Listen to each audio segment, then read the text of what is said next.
Salut, dans cette vidéo, je vais te montrer un simple package Python que j'ai codé il y a un moment et qui m'a permis d'améliorer instantanément le code qu'écrivait une équipe de data ingénieurs avec laquelle j'ai travaillé pendant une mission. Ce que je vais faire, c'est que je vais te montrer un exemple de code qui a été écrit et toi, tu vas essayer de trouver où est le problème. Alors, c'est du code qui fonctionne, donc n'essaie pas de trouver un souci de syntaxe ou autre, essaie vraiment de regarder le fond. Tu peux faire pause si tu veux, mais là, je vais te montrer pourquoi c'est problématique d'écrire un code du genre. Imaginons qu'une nouvelle personne intègre l'équipe et qu'on lui demande de rajouter des fonctionnalités à ce code. Là, c'est un exemple assez simple, il y a moyen de s'en sortir, sauf que dans une codebase plus large, il est vraiment très difficile de comprendre le scope d'une fonction sans avoir les données en input. Et même en typant le code,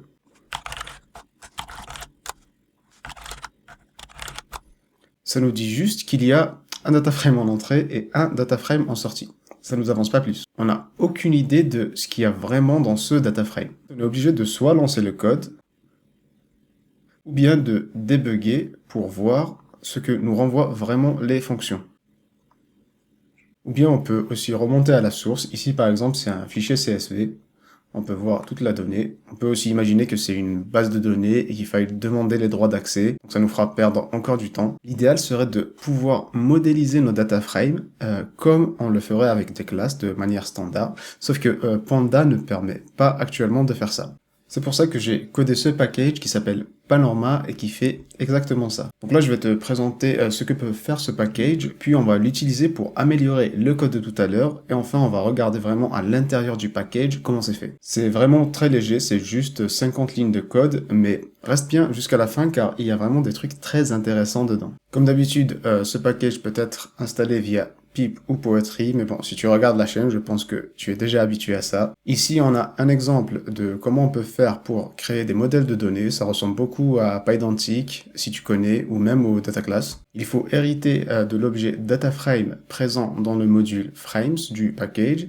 Et pour les champs, il y a plusieurs types de champs qu'on peut aussi récupérer dans un module qui s'appelle fields. Ça va te permettre de typer correctement toutes les colonnes de ton dataframe. Après, pour l'initialisation, c'est assez simple. Tu peux initialiser ton dataframe avec toutes les inputs possibles que peut prendre le dataframe Panda. Et en plus de ça, tu peux aussi passer en paramètre juste un dataframe. Par exemple, ici, on a la fonction readCSV qui va lire un fichier CSV et qui renvoie un dataframe qu'on passe en paramètre à notre classe car qui est déclarée juste en haut pour nous renvoyer un dataframe typé. Le truc que tu as en plus et qui est hyper stylé, c'est l'autocomplétion de tous les champs que tu as déclarés dans ton modèle, ainsi que de toutes les méthodes présentes pour un dataframe standard de Panda. On peut vraiment dire que c'est une extension du dataframe. Après, il y a aussi des erreurs qui sont raised si les champs ne correspondent pas ou le parsing ne se fait pas correctement, mais bon, on verra ça plus tard quand on va vraiment regarder le code du package. Maintenant, améliorons le code de tout à l'heure. Premier truc qu'on fait, c'est qu'on installe le package. Puis on modélise nos données. Ici, on a le modèle de données brutes car, puis un modèle pour la version agrégée par origine de chaque voiture. Il ne reste plus qu'à typer nos dataframes de tout à l'heure avec les bonnes valeurs, puis faire l'appel à l'attribut directement sans passer par les crochets comme c'était fait tout à l'heure ici. Donc maintenant, pour montrer l'autocomplétion, on peut juste faire .modèle et il me le propose directement. Pour la deuxième fonction, ça prend car en input et ça renvoie la version agrégée des voitures. Donc c'est aggregated car by origin. Et en vrai, je n'ai même pas besoin de regarder l'intérieur de la fonction pour comprendre ce qui se passe. Et c'est ça l'avantage d'avoir un code bien modélisé. Donc on lance et bien évidemment, ça marche comme tout à l'heure. On a bien le bon résultat. Et donc maintenant, on va enchaîner avec le code source du package. Mais avant ça, si tu aimes ce genre de vidéo, n'hésite pas à liker et à t'abonner. Allez, on continue. Donc tout le code est présent dans le dossier Panorama et toute la logique dans le module frames.py.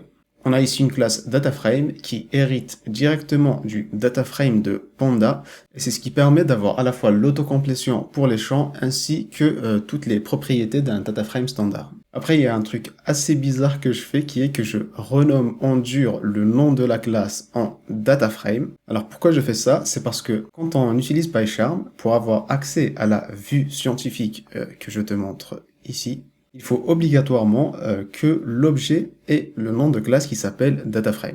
Je sais pas pourquoi ils ont fait ça en dur, mais c'est ce qu'il faut faire. Après là, je récupère un dictionnaire avec le nom des champs ainsi que leur type, c'est ceux qui sont déclarés dans le modèle. D'ailleurs, tous les types possibles sont dans un module qui s'appelle fields.py et je déclare en premier un protocole pour bien préciser à quoi doit ressembler un field. Les protocoles ressemblent beaucoup à les abstract base class que je t'ai montré dans une précédente vidéo, mais ici c'est plus utilisé pour faire du duck typing. En gros, la philosophie derrière, c'est que le duck typing, si mon objet marche comme un canard et fait quack comme un canard, moi je vais considérer que c'est un canard, même si en réalité c'est un autre animal. Je vais sûrement faire une autre vidéo sur les protocoles et les abstract base class pour bien expliquer le sujet. Donc là on retourne sur notre objet principal et par la suite il y a deux fonctions de validation. Une qui valide que les champs du data frame correspondent bien aux champs qui ont été déclarés dans le modèle. Alors c'est assez simple, je récupère les colonnes du data frame, les champs du modèle, puis je fais un tri sur les deux listes et si elles ne se ressemblent pas, je raise une not matching field exception. D'ailleurs, ça, c'est une exception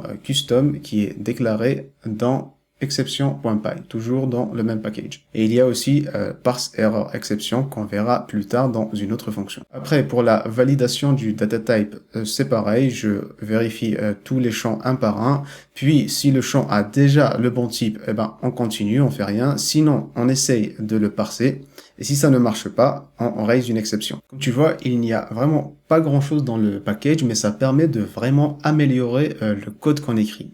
D'ailleurs, si toi tu veux des tips pour améliorer ton code, tu peux regarder la vidéo qui s'affiche juste à côté.